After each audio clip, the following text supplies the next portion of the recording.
Today we are going to learn about Laravel Facades. Laravel has these things called facades, which are just static wrappers around instance objects or instance classes. So you have app, artisan, auth, blade, broadcast, bust, cache, config. What's a good example of a facade? Well, let's open our sidebar real quick. We're just in that new facades application for Laravel that we made. And if you notice, we have all these config files, right? What if we wanted to create a new config file, for example? And we'll just say example.php. So end facades /config /example.php.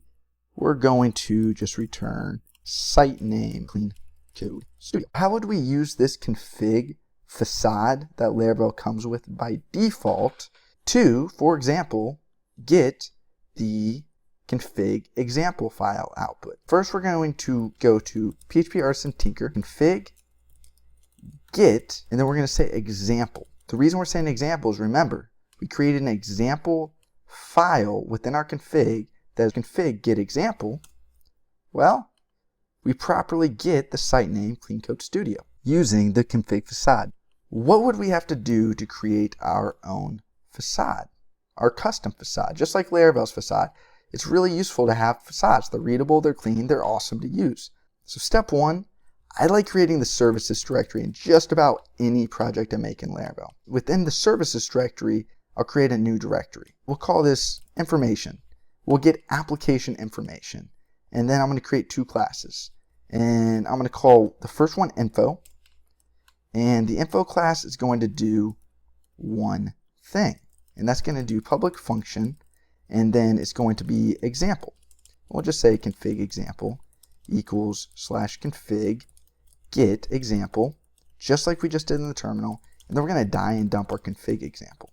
Now within Tinker, let's make sure this works. So we're going to go into Tinker. We're going to get an instance of the class services information info, new it up, call it application info, and then we're going to run the method, make sure it works. And it does. That's honestly a lot of work though. We have to new it up and then call the example method. Why not access it like a facade statically and then call the example method?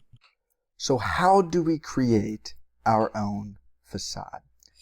So the first step is we need to create our own instance class. We have that. It has an instance, it has a function of example. But we want to be able to access that through a facade or a static proxy. Step two, we're going to create a new facade class. We're going to call this info facade. Info facade is going to extend Illuminate Support /facades /facade. Next, we need to create a protected static function called getFacadeAccessor. This is going to return a key that references our service container. This does not reference our info class. This references a service container key. So we need to add that. So let's go to our app service provider, and we're going to set up a method called this app bind. Here's where we put our key. This is our service container key info. And then we're going to have a callback function, and that callback function is going to return a new instance of info. Okay. Get the facade accessor. Whenever we access this facade, we want to return from our container whatever is returned when we reference this key. This is the key in our service provider. So this is the key. So the getFacadeAccessor is referencing this key and then calling this function. So we're returning an instance of info. So that is what it's referencing. It's referencing the service container key. And so behind the scenes, this getFacadeAccessor class is actually getting an instance of info from the service container. Back in Tinker, does our facade work? Kind of. It won't work if we try to just do /info example. But if we do the full path, app services information info facade example, it does work. What's going on? Well, the last step to setting up a facade to work like config, where it's just /config get example, is we need to add an alias. All right, so the last step, add an alias to info facade. So we need to go to facades directory, then config, and then /app.php.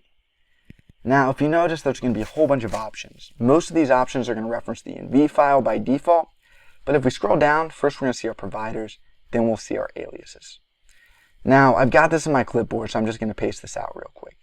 and it's going to be info, and then it's going to be the entire path to our info facade class, and then : class, which stringifies the path to the class. And so once we have the alias set up, we can open our terminal back up, clear it out, and we're going to do tinker. Within tinker now, we can do \info, : example, and it works. And that's how you add custom facades in Laravel. Let's summarize. 1. Create your instance class. 2. Create your class that extends from the Illuminate Facade and add a getFacadeAccessor protected static function that references a key. 3. Bind that key to the service container and set the callback function to return your original instance class, aka class info. And number 4, make sure to add your facade class as an alias. You want to reference the full path to the facade in your config/app.php aliases array. Alright guys, so the last thing I want to show you with Laravel Facades is this package I made. So if you're familiar with Laravel's generator methods, if you go PHP artisan and then you go up, you scroll to the make, has all of these different generators you can use, right? So I created a package that installs a Laravel make facade generator, and it does a few extra things on top. So we're going to require that real quick, and while that is requiring, I also want to show you guys that I did remove all of the current info facade stuff. So if you want to remove that real quick, that was in the app service provider. We had to bind the info. We imported it right there. And then in our services directory, I just completely deleted our services directory. And then in config/app, we had an alias. So that was all of the locations, or were all of the locations where we referenced that info facade that referenced the info class instance. I removed all of those. Now this package that I created, honestly, it's my favorite package, or one of them. I like my Vue service container package too, but I'm biased. Okay, but this one has 575 installs. And to install, you just have to run composer require clean-code-studio/laravel-make-facades. Right now it has 575 facades. I really feel like it should be at like 575,000. Maybe a little wishful thinking, but it is really cool. If we go to the GitHub package and we go to the README, which was also actually on that package gist, the first step is to require it. You don't need this :106. I don't know why I put that in there, and actually I will remove that real quick. It will just install the latest version, which is updated README, removed version specific, comment on require install step. Terrible commit right there. That is not something I should be putting on video, but whatever. Okay, so once you have this installed, which I already ran that composer command, the second step is we need to publish the service provider as well as the config. So to do this, we have to run PHP artisan vendor publish. Now when you run that, it's going to give you a whole bunch of providers that you can publish. You're looking for the Clean Code Studio /make facades /service provider. And to actually get this to publish, you need to click on the 1 because it's number 1. Very, very appropriately, by the way. Man, I'm not condescending. So after that, it will do two things when you publish the make facades package. The first thing it will do is it will create this new makefacades.php file within your config directory. And then number 2 is it will actually create this alias facades service provider. You can pretty much ignore this. I did a funny workaround to get some cool stuff working that I'll show you here in a sec. That is why that is there.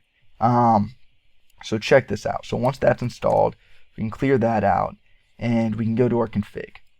Now our make facades config file has three options. It has the path in which we want to save our facades or services, and then the namespace we want to use when the class instance and the class facade are both saved in the same directory within app facades. So it's the namespace that they'll use. And then the third option is, do you want to auto alias facades? Do you want to auto load and auto alias facades? I should really have two config options. But basically, that whole step where we had to do the app providers and we did app service provider, this bind to the app with the key, etc., and then the step where we had to go into the config and add the alias right here to our facade, it will do that automatically behind the scenes. So for both of those options, but it will only automatically add the alias and will only automatically bind to the service provider if this auto alias facades option in the config/make facades is set to true. I recommend setting it to true. I love setting it to true. So how does this work? What happens? Well, if we do PHP Artisan and we scroll up, now we'll have this make facade command in our Artisan. It just says create a new facade with its related class. So let's try it out. Let's try PHP Artisan and make, and then we'll just do facade, and we'll make the same facade we already created. Info, just like that. And so what's that going to do? Well, it's going to create a new facades directory, and within that facades directory, it's automatically going to give us an example method, and it's, here, let's do this. It's automatically going to add the namespace, which we defined as app config, or app facades within our make facades config file. Then it's going to give it a namespace of info. It's going to create the info class with an example method. Next, it's going to create the info facade, which extends facade, and automatically binds it to this key of facade. Again, sets up the namespace and everything. Pretty cool stuff. But I also told you it automatically binds to the service container, right? And it automatically adds the alias. So we should just be able to do this. And we'll just say, I don't know, we'll keep that function, then we'll just add a new one, and we'll call it example. And then we'll do the same one we did. We did dd/config get example last time, right? And we'll do the same thing. And let me restart Tinker because I added that after I started Tinker. Clear out that. So now we should just be able to do info, example, and get exactly what we got the first time. And we do. And of course, we can also, because this method is there by default, we can do /info, and then we can do example info method. Pretty cool stuff. Now, why did that bind it automatically and automatically add the alias? Well, it's because of that config option, right? The make facades, auto alias facades, and auto bind to the service and container of the facades. That just sounded too wordy. If we were to set this to false, check this out, and we were to exit out and restart Tinker, it will no longer work. So now if we did example, class info not found, and that's because we're not auto binding it and auto aliasing it. If it's set to true, then it will properly work. And so if we go clear, exit, PHP Artisan Tinker, and we did that again, which is just /info example, haha, and it works again. I love this package, guys. It's one of my favorite packages I've created. It's right up there with the Vue.js service container, which I also love. By the way, check that video out if you haven't. It's Laravel to Vue.js that is on my channel. Another cool thing is you can change the directory and you can change the namespace. So now if we did PHP Artisan make facade, I don't know,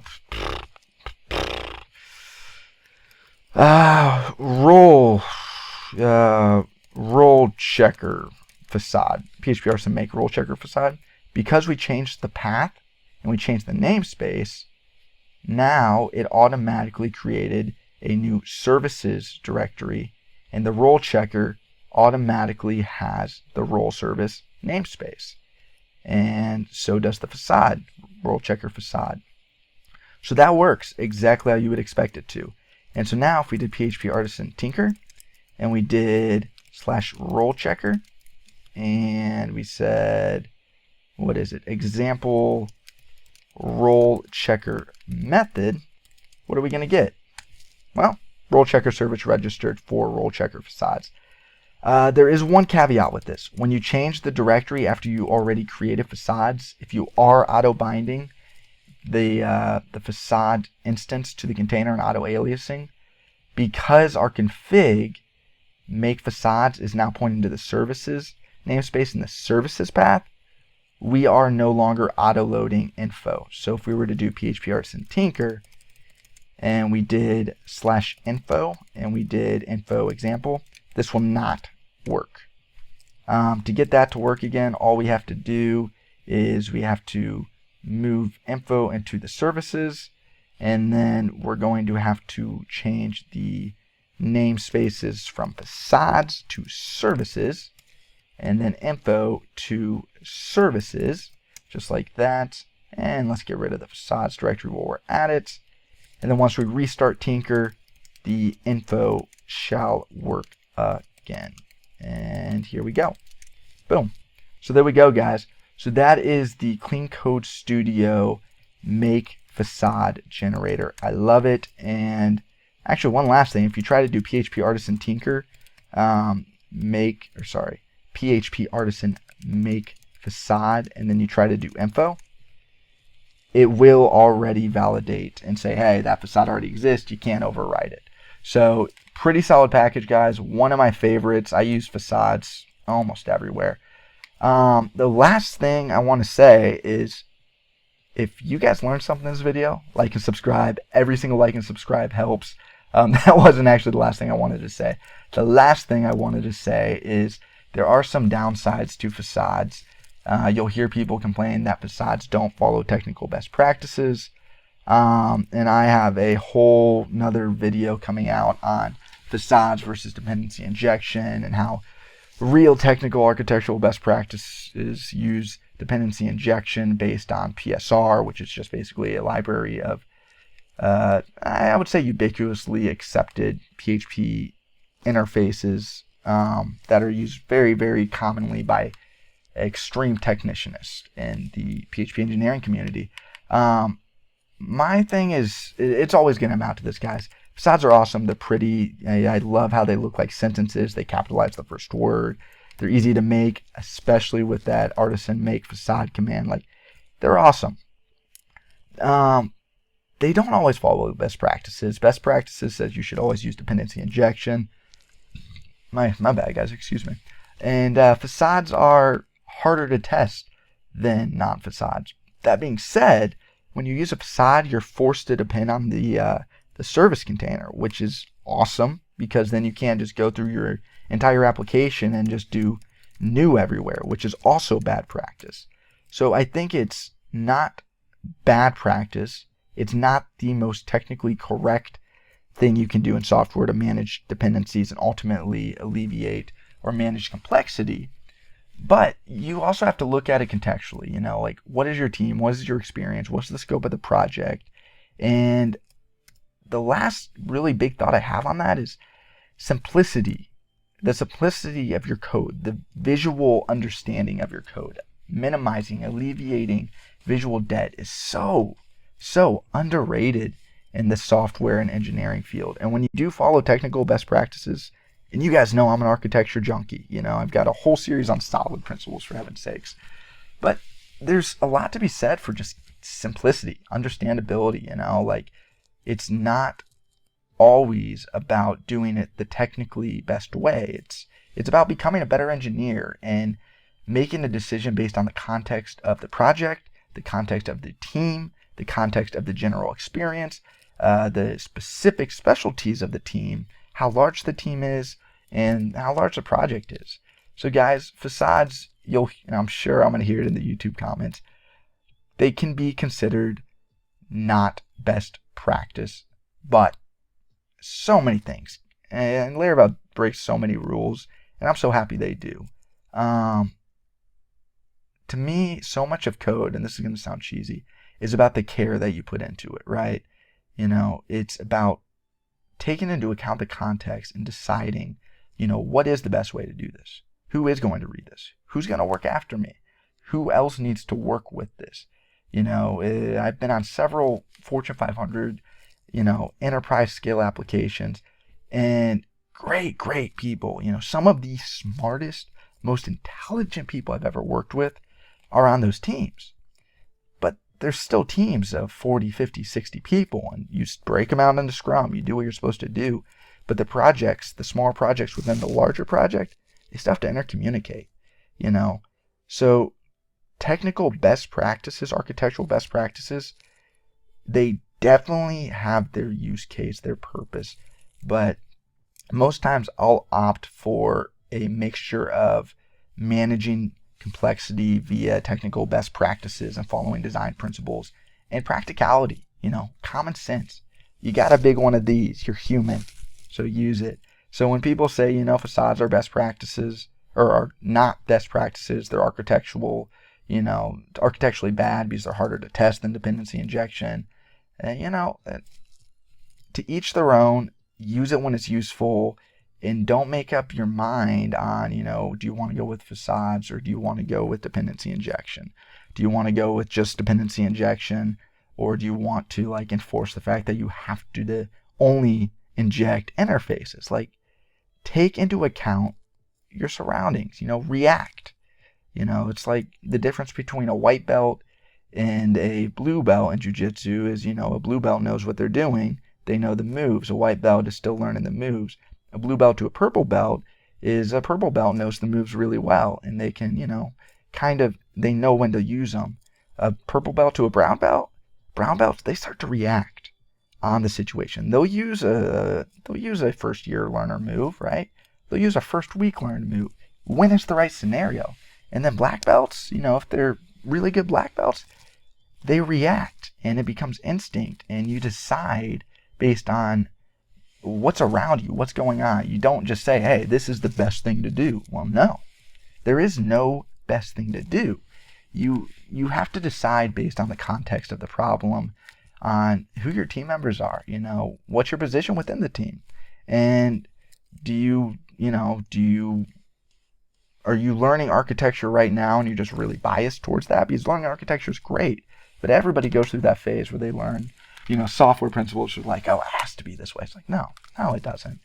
Take into account the context. Look around, enjoy the fact that it's not black and white, that it's not, A, B, C, D, E. There is no specific best way. The best way is based on the best that you can do and just using common sense to make the best decision based on the context of the situation, the problem, the team, and the deadlines. So guys, that is my final take on facades. I love facades. I hope you do too. I hope you guys learned something. And this is Zachary Horn with Clean Code Studio. Clean code, clean life. Simplify.